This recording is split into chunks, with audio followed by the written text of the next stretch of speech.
Okay, back in the day, there have been some rather interesting speeches at various events over the last 20, 30 years in video gaming. So we're going to have a look at some of these pivotal moments that have changed the video games industry like that. Just like that.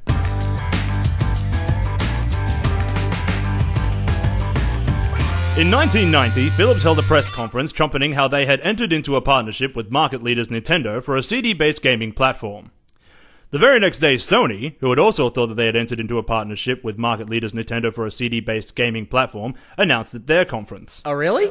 The following day, Nintendo held its own, rather awkward press conference, saying, Oh, you remember that episode of The Love Boat where the dude is trying to go on 2 dates simultaneously without either girl meeting each other, and then he finally realizes he'd rather be single? It's just like that, right now! A couple of years later, at E3 1994, Sega and Sony were locked into a battle to launch their 32-bit consoles, the Saturn and the original PlayStation. 6 months before the scheduled launch at $399, Sega held a press conference. Hey guys, thanks for coming out. We at Sega just want to thank you for all the wonderful, wonderful work you put in before the Saturn launch later this year. But guess what? Everyone hates waiting, so we just thought we'd release the thing anyway.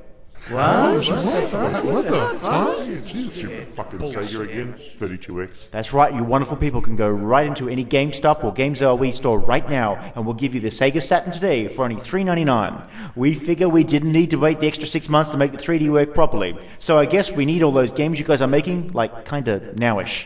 But our games are 6 months away from being ready to ship! You ass!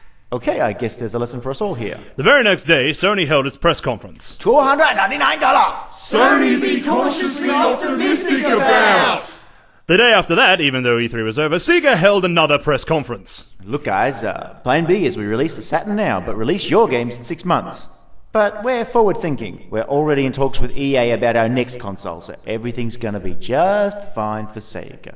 Over a decade later, at E3 2006, Sony has learned some of Sega's lessons and announces the PlayStation 3, a console which will eventually come out with no games for the first 6 months either. $599 US! They're reaming us!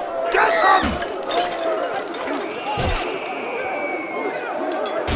It's all over, people! We don't have a prayer!